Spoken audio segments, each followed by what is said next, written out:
Or where have you been? I think this might be one of the first times I'm on camera with you for this channel. I think so. Yeah. High So, five. making it Making it. You're gonna see more of this guy because he's my bantering partner. Haha. a lot more of me. A lot more. Yeah, but people wondering, man. People been asking, where you been? I know, and I feel really bad because we made a couple of videos and we got a lot of love. Not that many trolls, which was very surprising, pleasantly surprising. But I think They'll be coming. they'll be coming. I don't think this is gonna be a troll video though. I hope not. That'd be 'Cause very, very that'd be messed very, up. very not cool. Because Yeah. the reason why I haven't been making videos is because I've been extremely sick for the last last month. Actually, probably more than that. Last 5-6 weeks. Yeah. Ever since we got back from Vegas, Ever basically. since we got back from Vegas. Okay, well, this is the full scoop. Late last June, for this guy's birthday, we went to Las Vegas. Had ourselves a good old time. Saw John Jones. Saw Al Harrington too. Al Harrington, yeah, probably all basketball fans. We saw Al Harrington at the restaurant. And we also saw Calvin Harris and his stunt double. Yeah. That was funny. Like, I don't know how many house music fans out there. But Probably a lot though. probably a lot because house music is everything, right? We went to see Calvin Harris, and it was really funny. It was a good show. He's a great DJ. He's really hype. But like when a DJ performs, they have like opening DJs, and like the DJ that came out right before Calvin Harris was like this guy that looked exactly like Calvin Harris. And I actually thought he was Calvin Harris. Yeah, me too. I was like, man, Calvin Harris is sick, but he's not playing any songs I Yeah, know. he's not playing his hits. What is it like? He's Saving it till the end. I guess I was like, this guy's Calvin Harris is daring. Or saving it for the real Calvin Harris. But then all of a sudden comes out this guy that looks like slightly more like Calvin. I was like, holy shit. Yeah. Calvin Harris is a good looking guy, by the way. Like, you may not know in the pictures, but when you see him in person, he's pretty handsome. But anyway, enough about Calvin Harris. Reason why we're making this video. Anyway, so we go to Vegas, party it up, like before we went to Vegas, we had to leave early in the morning, and I'm not really an early riser, so I decided I'm just gonna pull an all-nighter and just sleep on the way there. Ended up not really sleeping on the way there, so by the time we went to Vegas, kind of tried to take a nap, but not really. I think I was just sort of sporadically sleeping, blah blah blah, like just kind of taking 30 minutes here, 30 minutes there. Yeah. And then we went partying and at a Hakkasan, saw Calvin Harris. And then we came back around 4 o'clock in the morning. Yeah. Woke up early to go to the day party. Woke up early to go to a day party, pool party.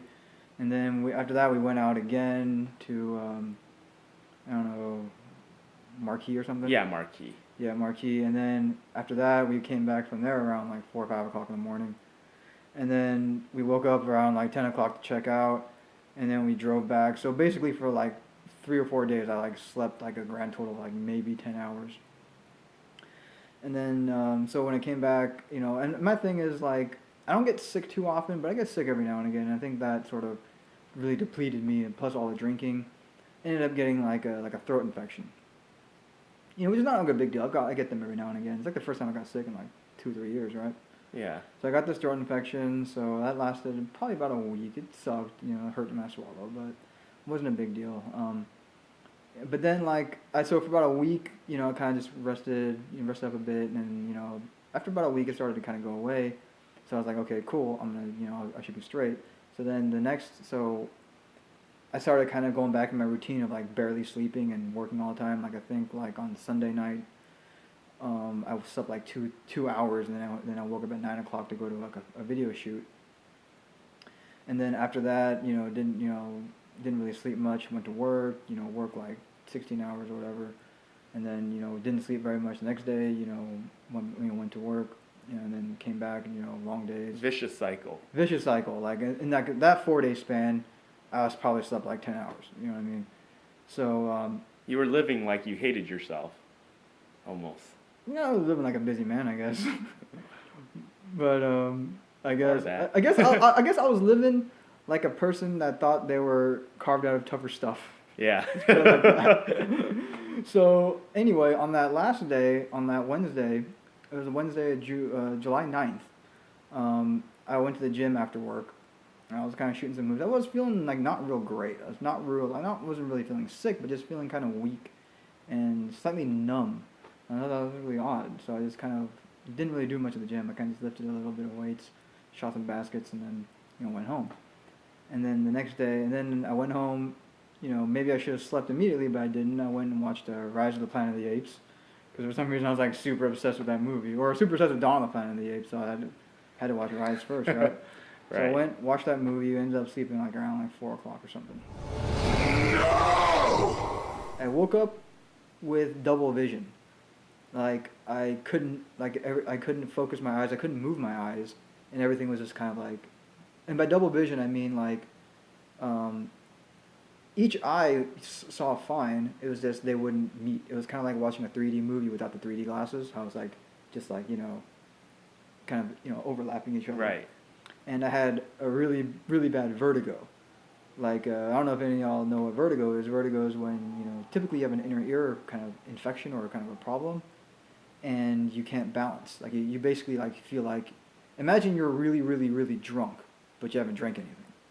And that's what vertigo is pretty much like. So I was just like, it was really weird. I was like, oh, this is so odd. I've never had this situation before. It was a little bit scary, but I figured... the vertigo thing, I had a what do you call it, throat infection, probably just had a sinus problem. Because sinus problems, tend to lead to vertigo every now and again. It's rare. Ears, nose, and throat, ENT. Yeah, exactly. Like, it doesn't happen too often, but it happens every now and again.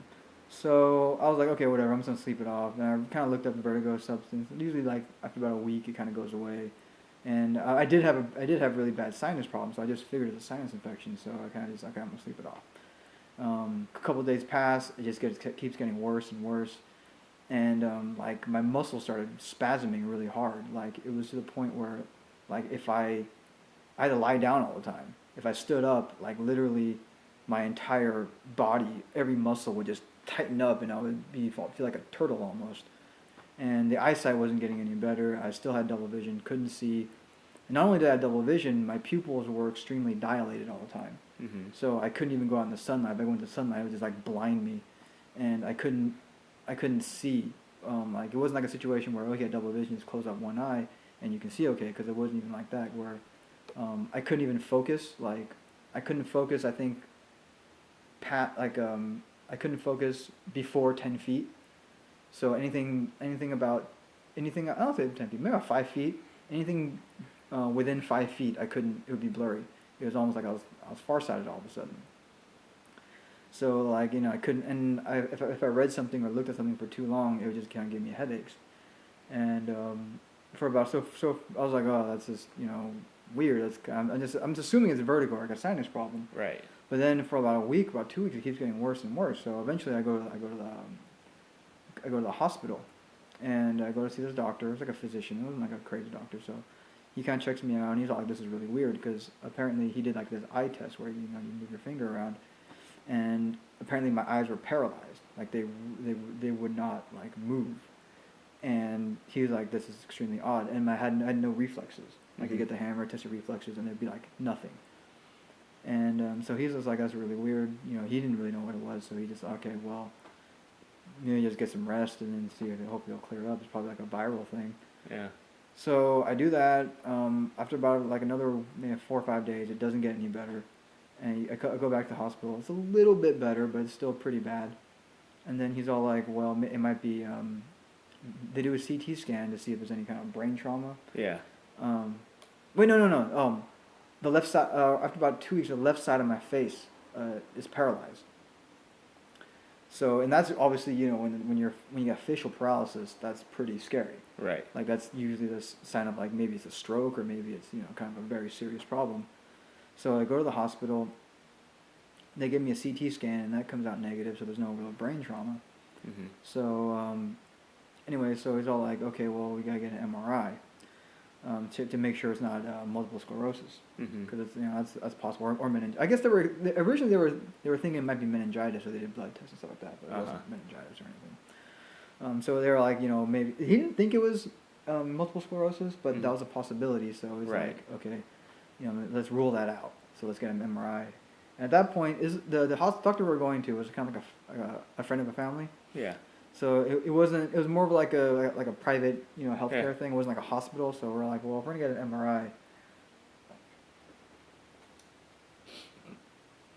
MRI, let's might as well go to like a real hospital. Mm-hmm. So at that point, we go to so it was like let's go to UCI Medical Center so we can get the MRI. And at that point, I was just assuming we're gonna get an MRI and we'd be good to go. So they go in, they admit me, which is pretty crazy in its own right. I'll tell you about that in a little bit. But so they admit me. They run a bunch of tests and they bring in sort of like a doctor, and he does like sort of like the eye test, and it's not moving. They did a reflexes test, no reflexes, and they're like, this is extremely odd. Mm-hmm. So then they bring in like a team of neurologists, and then it was like I remember like when I was first there, literally like I did this eye test like probably every 5 minutes. Yeah. Like literally every single person was giving me, every nurse was giving me that eye test, and everyone, it was just so annoying because everyone's all like, move your eyes. They're like, no, move your eyes. I'm like, dude, didn't you read my fucking chart? It says my eyes don't fucking move, man. Quit yelling at me.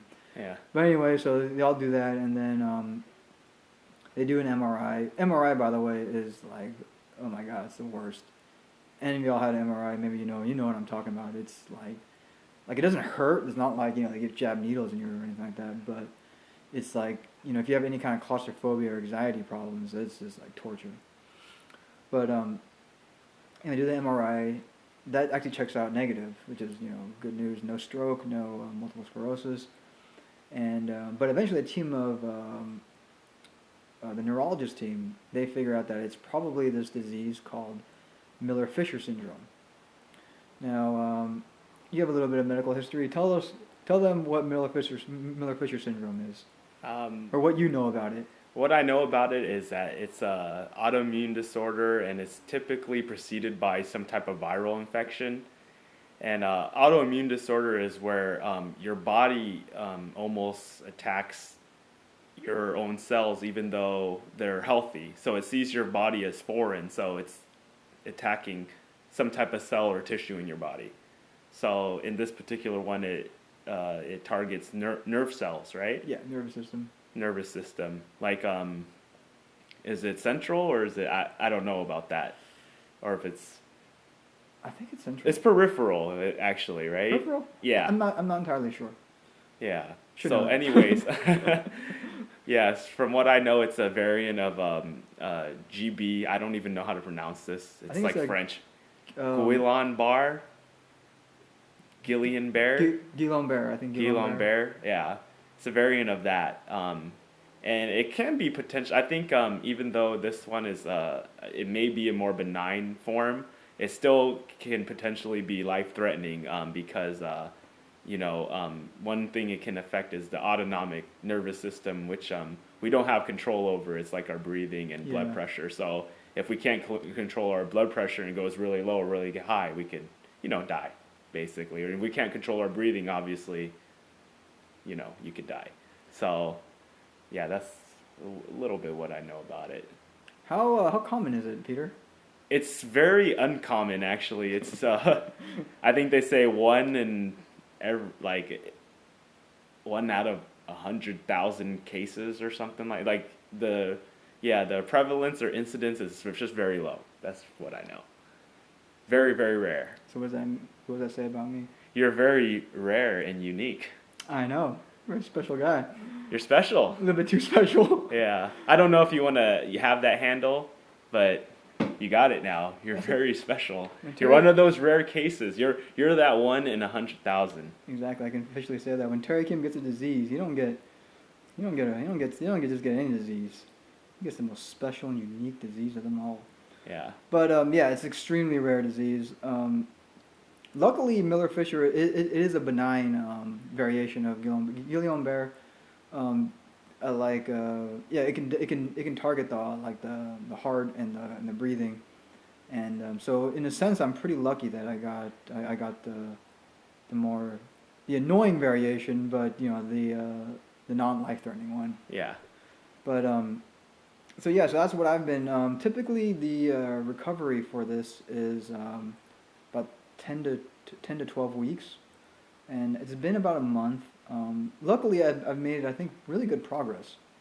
Like when like I would say like maybe 2 weeks ago, like I literally could not move the left side of my face, and now it's like, it's not 100%. Like, see, this is my smile. Yeah, see, so it's not, it looks pretty gross. But before this wouldn't even like budge. And my eyesight is still not 100%. Like, I'm still seeing double. But at certain distances, like this microphone, for example, I can look at it and I can just about get it together. And I can focus at close distances again, and then my pupils aren't quite so dilated, and there's some movement.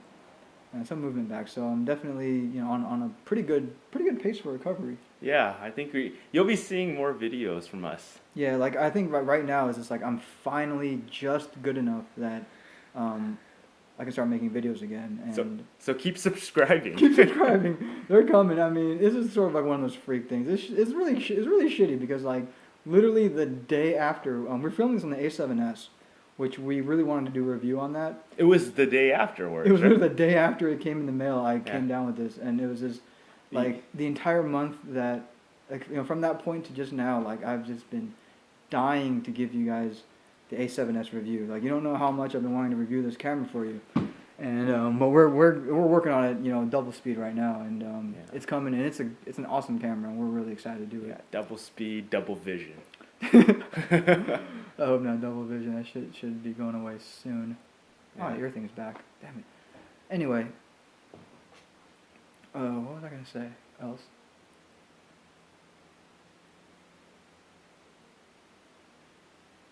So yeah, I guess so for all you people that are still holding out hope that we'll make new videos, believe me, they're coming, and they're gonna be awesome. They're gonna be even more spectacular. We got more. We're still figuring out the audio thing. I mean, we're not audio guys. I'm a video guy. I usually, like, if I need audio for like a movie or whatever, I just hire somebody and have them do it. But we're still figuring that out. But we'll get there. We'll get there. We're getting better. I think this one's going to sound a lot better. We got my Zoom H4n, and that should sound pretty good. And we got the A7S, which is an awesome camera. So the video quality is be on the lookout for the review. Coming soon too. It is, and for all you want a sneak peek, we're shooting this shit at 40. I don't know actually. I think like 16,000 ISO. Yeah. We're in a room that's illuminated by one 60-watt bulb, and it should be looking pretty damn good. Yeah.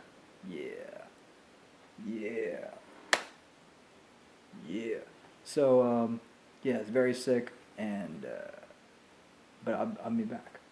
I'm coming back. I'm not gonna smile. This is gross.